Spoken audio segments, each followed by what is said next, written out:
ըստ քեզ ամենաստացված դերը։ Ըստ ինձ, եթե ըստ ինձ վերցնենք, հա, ամենաստացված դերը սերիալներում, սիթքոմում դա եղել է Ազիզյանները, դա միանշանակ ինձ համար շատ անսպասելի ստացված էր, որտեղ ես երբ որ այսինքն ասեմ իմիջայլոց ողջուներս Արմանին, արվել է կաստինգ, այսինքն այնպես չի եղել, որ այ ծանոթ ընկերա կամ թող գա խաղա, չէ, արվել է կաստինգ եւ այդ դերի վրա եւս մի քանի դերասաններ էլի մեր շատ հայտնի արել են, փորձեր են արել, հա, բայց ռեժիսոր Արման ընտրել է ինձ։ Եվ ես սկզբից ուրիշ բան էի պատկերացնում կերպարը, բայց դե բնականաբար երբ որ աշխատում ես ռեժիսորը լսում ես իր պատկերացումները եւ այլն, դու հասկանաս որ ինչ-որ տես ձևավորվում է ու ստացվեց, ստացվեց, ես ինչից հասկացա որ ստացվեց, գիտեք դերասանի համար ստացվում է դեր այն ժամանակ, երբ որ դու process-ի մեջ ես եւ դու զգում ես որ դու խաղալու լիքը նոր բաներ ես մտածում։ Եթե ուղղակի գալիս ես դերը տասում ես գնում ես, այդ նշանակա չի ստացվել այդ։ Հա խաղացիր գնացիր վերջ, տենց դերեր են եղել իմիջը, դու խաղացել գնացել եմ ու չի ստացվել, չգիտեմ ինչի։ Բայց դա ստացվեց, որտեղ դա տվեց աշխատելու ինքս իմ համար աշխատելու դերը ավելի ինչ որ այսպես ասեմ ֆիլմում շատ բաներ կար, օրինակ, չգիտեմ, մա գաղտնիք եմ բացում երևի, որը չի թույլատրում, բայց արդեն բավական ժամանակ անցել է այդ սիթքոմից։ Մեզ միշտ ասում էին, որ բառերը, որոնք սցենարը, որը գրված է, հանկարծ չփոխեք եւ ավելորդ բառեր չավելացնեք, որտեղ սցենարիստը աշխատել եւ սցենարիստը պահանջում է, որ ոչ մի բառ չփոխվի։ Բայց մեկ է։ Խաղալու ընթացքում ինչ որ բան արում, դու փոխում ես, sense ռեկ ասում ռեժիսորը, դու սկսում ես խաղալը ավելորդ քեզ այնց բառեր ու բան ես ավելացնում ու սպասում ես, որ հեսա կասի ստոպ, չէ, բան ասեցի։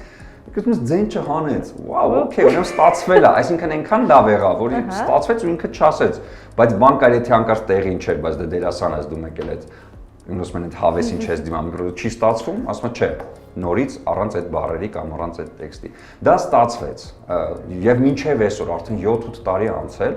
որ ավարտվել է, չէ, եթե չեմ սխալվում։ Հա, 6-7 տարի անցել է արդեն, որ ավարտվել է, մինչեւ այսօր շատ են արձագանքներ, մինչեւ այսօր նայում են։ Այո, նայում են, շարունակում են նայել։ Նույնիսկ կոմենտների բաժնում կարող եմ մեկ ամիս առաջ ինչ որ վիդեո գցած լինես, ասում են Էմիլիոն։ Հա, շատ են նայում ու իմ զարմանքը շատ էր, երբ որ Հայաստանից դուրս են շատ նայում։ Շատ, ինչքան տեղ եմ գնում, բոլոր տեղերում։ Մեկ-մեկ զարմանում եմ, որ ասում են վայ քո դերը լավն է, մենք քեզ սիրում ենք, ասում եմ, հա, ասում եմ, դե Ազիզյան, ասում եմ, չէ, Ազիզյանները որն է, դա չի ասում, մեկ է սկսում են այդ 10 տարի առաջվա մի հատ սերիալի մասին խոսել, որը պարզվում է, որ շատ հեռուստաալիքներ այսօր նորից կրկնում են։ Այո, սերիալն են ցույց տալի, որը ես նկարվել եմ 15 տարի առաջ։ Դա երևի առաջին քայլերն է, չէ՞։ Չէ, առաջինը եղել է Անորժներ սերիալի մասին չի խոսքը։ Անորժները, բայց Անորժները իմ առաջի սերիալը չի եղել։ Ամենաառաջինը, հիմա ես ձեզ ասեմ, դա եղել է շատ կարճ մեկ ամիս ժառանգներ, այդպես էր կոչվում, թե ինչպես էր Դիանա Գրիգորյանը մի սերիալ էր նկարում, շատ շուտ, երբ որ ես Հաստատ դժվար ապրոստը չի եղել։ Չէ, ամենաառաջի սերիալներ իրա եւ այնտեղ տենց մի հատ դեր կար, որ ես պիտի խաղայի Վարուժի եւ Նարինեի հետ, իրանց տղաների, մի խոսքով, տենց մեկ ամիս տևեց ու ավարտվեց շատ արագ եւ եղավ որբերը։ Արդեն, հա, այդ դա է իմ համար որպես աշխատանք շատ լավ է, որտեղ ինքը իրական պատմություն էր, իրական որբ երեխաների մասին էր, ճիշտ է, մենք արդեն խաղում ենք եւ նրանք մեծացել են, բայց շատ դրամատիկ կերպար էր ինքը, շատ լավն էր, դա եղել է